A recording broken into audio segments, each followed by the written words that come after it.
it took me like 6 hours or maybe it's 7, 8 hours. And I just kept going and going by myself in my studio on this beautiful bass. Finally got it. I sent it to them and they loved it. And the next day, Stephen Aremus called me. He's like, you know what? I think you're right. I think we should ditch the bass line. After all the hell I just went through, he's like, I know, but I think we should ditch the bass line.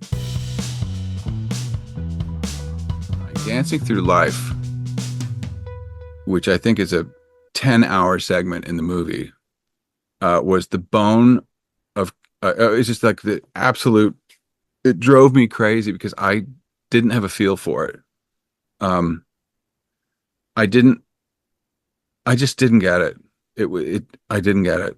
And um the bass line threw me. The original bass line threw me. And I anyway, there were a few songs, but I really did not know what to do with. That was one of them. This one, And I felt like the arrangement was almost modernized a little bit, or it had that kind of syncopated, not syncopated, like that repeating, almost it sounded like a synth, like this looping synth line that was playing like the do do do do, like that part, which I don't think is in the Broadway cast. And to me, it made it feel a little more modern. Is that the part that you're referencing that you almost struggled with, or what was the bass line that you couldn't get? No, that was the thing that unlocked the door, that actually kicked the door down. So when Dancing Through Life was really like a huge blunt thorn in my side for so long, and I just felt like a big dummy. I just couldn't. I felt so bad. I kept telling the two Stevens, like, I'm so sorry. I don't know how to make this sound right. And then we get to the point where I was the rhythm section, so I was playing the bass, and I couldn't even play the bass in a way to make that dun dun dun dun dun dun. I just couldn't make it sound right. So I thought, "Fuck, I am gonna make this work." Like, so it took me like 6 hours or maybe it's 7, 8 hours, and I just kept going and going by myself in my studio on this beautiful bass, and I just pushed myself, and I finally got it to where I thought, yes, this feels great. This sounds the way I want it to sound. Lots of punching in. I just, lots of like editing the timing. I couldn't play it with the timing I was looking for. Normally that's not a problem for me, but something about this line just like did not jive with my DNA. I just it could not come through me, but I got it sounding right. And I sent it to them and they loved it. And the next day, Stephen Aremus called me. He's like, you know what, Greg, you know how you've been saying you hate the bass line? I'm like, yes, but it's never sounded better now. He's like, well, that's true, but you know what? I think I think you're right. I think we should ditch the bass line. What? After all the hell I just went through, he's like, I know, but I think we should ditch the bass line. I said, well, isn't Stephen Schwartz going to have a heart attack? He's like, no, I don't think so. I think let's just see what happens. And, I had a little short-term frustration just because of my whatever, because I'd spent a day really banging my head against the wall and I felt like I'd solved it. But as soon as he said that, I just felt like a boulder lift off my shoulders. And then I could kind of like get more modern with it. And it became, I felt like I could run with it at that point. There's something about, if you if you see a band or if you're playing in a band and the bass player is just sort of in their own world, or if they're not a very good bass player, if they're playing the wrong notes, if whatever, if there's some issue with the bass that you don't jive with, you can't save it, right? If the bass, it's just, if the bass is doing a thing that you think is the wrong thing, there's no saving it. I'm not saying that this bass part was the wrong. Clearly, no one's had a problem with the bass part for 20 years. It's a big favorite of people's in the show. Whatever is my problem, I don't know. I couldn't make the bass line work, but as soon as Arima said that to me, I was like, oh God, thank you. And in Stephen Schwartz's mind, that song, even though to me it doesn't really sound anything like it, but he was inspired by the Sting, the Police song, Every Breath You Take. That's what he was feeling when he wrote Dancing Through Life.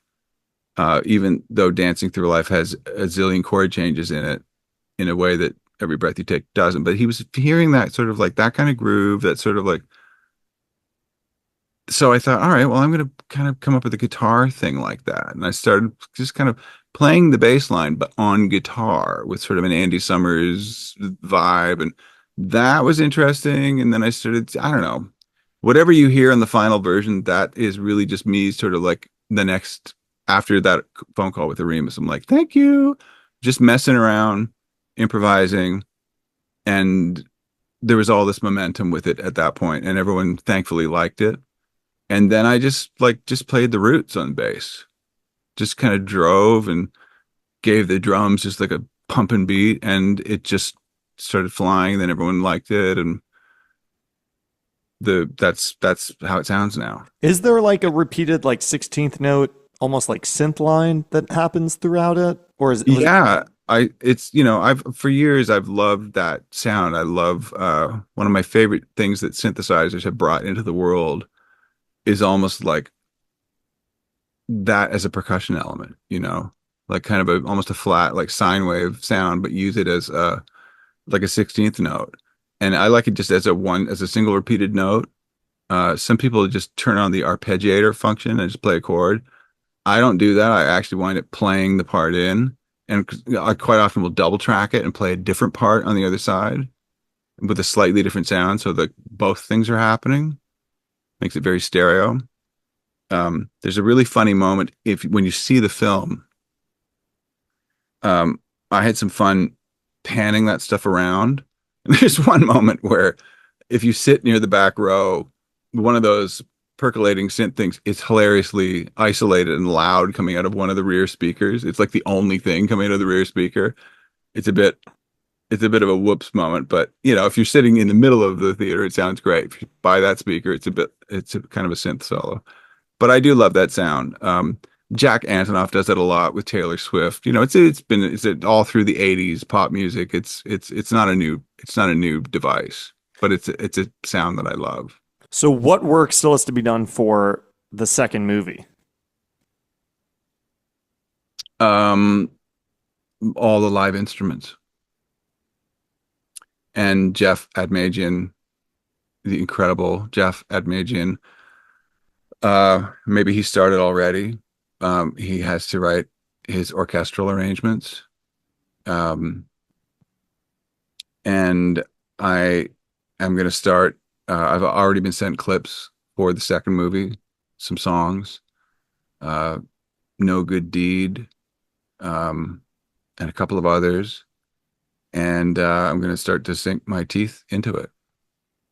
It's a different vibe, the second movie, as is the second act in the live version. John Chu has been saying in interviews the first movie is about choices. The second movie is more about the consequences of those choices. So it's definitely darker. There's no popular. There's no song like Popular in the second movie.